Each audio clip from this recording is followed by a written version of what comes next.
અમે ગઈ તારીખ 21, 22 અને 23 અમે કેટરિંગના કામે બહાર ગયેલા હતા એટલે કે 21, 22 ને 23 અમે ખંભાળિયા કેટરિંગ કામ માટે ગયેલા હતા અને 22 તારીખે બપોરના સમયે એમના પપ્પા ઘરે હતા એના બર્થડેના દિવસે, ત્યારે એના પપ્પા સાથે એની વાતચીત કરેલી, જમી બેઠી, એના પપ્પાને કીધું કે પપ્પા આજે મારો બર્થડે છે તો છોકરાઓને નાસ્તો આ તે કરાવો. એના પપ્પા એને પૈસા દઈ અને એના પપ્પા બપોરે 22 તારીખે 2 વાગે અહીંથી પોરબંદરથી પાછા મારી પાસે ખંભાળિયા આવ્યા.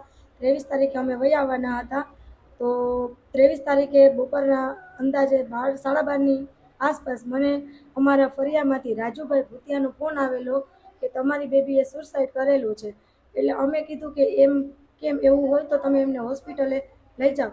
તો કે તમને કંઈ ખબર? મેં કીધું ના, અમને કંઈ ખબર નહીં. એ હસ્તકમાં મારા ઘરે મારા 3 છોકરા હતા, પૃથ્વી, અવની અને નૈતિક. એ ત્રણેય સ્કૂલે ગયા હતા. એ મારા બાબાએ આવીને જોયું અને મારા બાબાએ આખા ફરિયાવાળાને કીધું કે આવી રીતે મારી બેનને થઈ ગયું, તમે બધા મારી બેન આગળ આવો. એટલે એ બધા ફરિયામાં આવ્યા. એ પછી અમને કોલ કર્યા. એ પછી અમે ખંભાળિયાથી પોરબંદર આવવા માટે રિટર્ન થયા. અમે અમારા સગામાં ફોન કર્યા કે તમે બધા મારા ઘરે જાઓ, આ રીતે મારા ઘરે બનાવ બની ગયો છે, મને ખબર નથી હું ક્યારે પહોંચીશ. એ વાત મેં કરેલી. એ પછી અમે પોરબંદર અંદાજે 1:30 વાગે આવેલા, 1:30 થી 2 વાગે આવેલા. એ સમયે અમે આવ્યા તો અહીંયા પોલીસ ખાતું અને અમારા આડોશ પાડોશ, મારા સગા સંબંધીઓ બધા હાજરમાં હતા. એ પછી પોલીસ ખાતાએ મારી બેબીને ઉતારેલી હતી એટલે અમે એને લઈ અને પીએમ માટે અમે ભાવસીજી હોસ્પિટલે લઈ ગયા. ત્યાં અમને બધી પૂછપરછ કરેલી હતી પણ ત્યારે અમને કોઈ વાતની કંઈ ખબર નથી.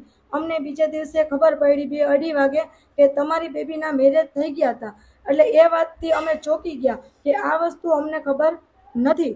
તો એ વાત અમને જાણવા મળી એટલે અમે જે અમારો કેસ જેના હાથમાં હતો મુરુભાઈ, અમે એમને તરત જાણ કરેલી કે આ વાત અમને મળેલી છે કે ભાઈ મારી બેબીએ મેરેજ કરેલા હતા.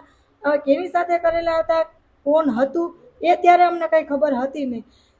એટલે એ પોલીસ સ્ટેશન અમે લખાવી દીધું. એ પછી આગળ થઈ પછી બીજે દિવસે માનો કે કાલ 26 તારીખે અમને જાણવા મળેલું કે છોકરીએ સર્ટી માગવા માટે છોકરાને અવારનવાર ફોન ને મેસેજ કરેલા.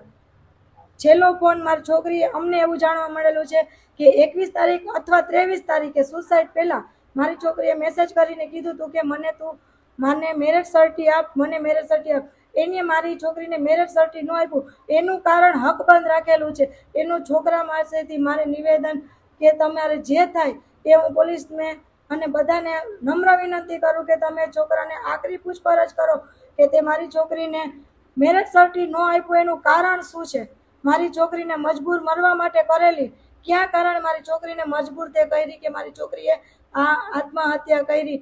મારી છોકરીએ આની પહેલાં બી એવું અમને સાંભળવા મળ્યું પોલીસ સ્ટેશનેથી કે વિડીયો વાયરલ કર્યો તો મારી છોકરીએ કે હાથમાં મેં નસ કાપવું, લોહી કાઢવું, એવું બધું બી અમને જાણવા મળ્યું. તો આ વસ્તુથી અમે અજાણ્યા છીએ અને મેરેજ કરેલા છે એના તરફ બી અમે અજાણ્યા છે. જે તે કંઈ હોય અમને ન્યાય અપાવો, ન્યાય અપાવો. હું મારા સમાજને, લુહાણા સમાજમાં વિનંતી કરવા માગું છું કે મારી હારે ઊભો અને મારી દીકરીને ન્યાય અપાવો, મારી દીકરીને ન્યાય અપાવો, મારી દીકરીને ન્યાય અપાવો. આને કડકમાં કડક સજા દેવડાવો. મારું ઘરનું પારેવડું વયું ગયું છે. મેં મારી દીકરી કોઈ છે, મારી દીકરી પાછી નહીં આવે પણ મારી દીકરીને મને ન્યાય દેવડાવો, ન્યાય દેવડાવો ને ન્યાય દેવડાવો.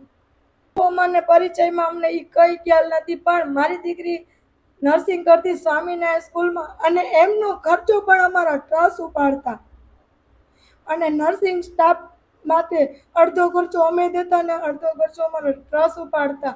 હું ટ્રસ્ટ આગળ અમારા હાથ લાંબા કરીને મારી દીકરીને હું ભણાવતી અને શ્રદ્ધા હોસ્પિટલમાં મારી દીકરી ઇન્ટર્નશીપમાં જતી.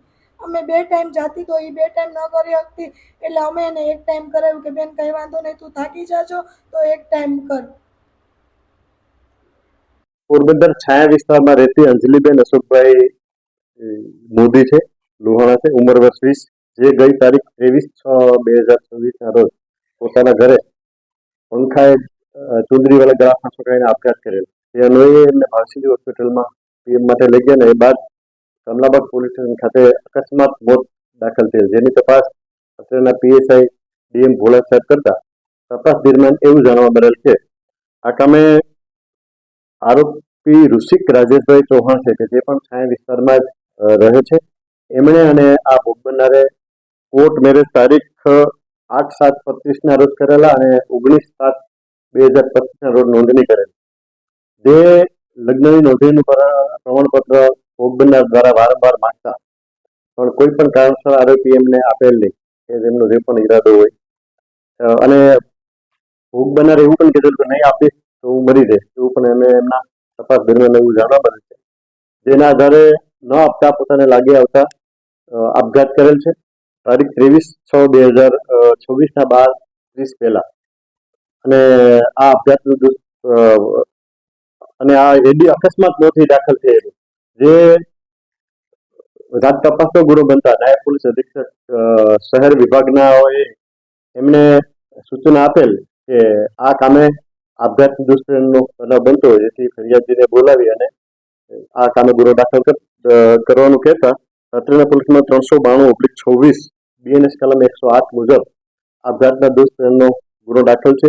જે કામે આરોપી ઋષિક રાજેશભાઈ ચૌહાણ એ પછી છાયા અને ગઈકાલે અટક કરી નામદાર કોર્ટ સમક્ષ રજૂ કરતા જેલ હવાલે થયેલ છે. આ કામે જે પણ કઈ મટીરિયલ બને બંને વચ્ચેનો વ્યવહાર હતો ભોગ બનનાર સીધો નથી પણ એમના જે ફોન હોય વગેરે બીજું કઈ આસપાસથી કે મળી આવેલો હોય આ સિવાય કોઈ પણ રજૂ કરે ફ્રેન્ડ સર્કલ હોય કે એવું ઘણીવાર મળતું હોય જે પણ કંઈ મળે એના આધારે આ સિવાય પણ કંઈ હોય તો તે પણ તપાસ કરનાર ધ્યાને લેશે. તો જણાવેલું છે એમના બંને વચ્ચેનો વ્યવહાર થયેલો છે ને એના આધારે આ આપઘાતના દુષ્કર્મની કલમ મુજબનો ગુનો દાખલ થયેલો છે. એમના પરિવારના જણાવ્યા મુજબ આ પહેલા એમના લગ્ન થયેલાની કોઈ જાણ નથી પણ તપાસ દરમિયાન હવે પછી કંઈ ખુલે તો એ બાબત તપાસ કરનાર તપાસ કરશે.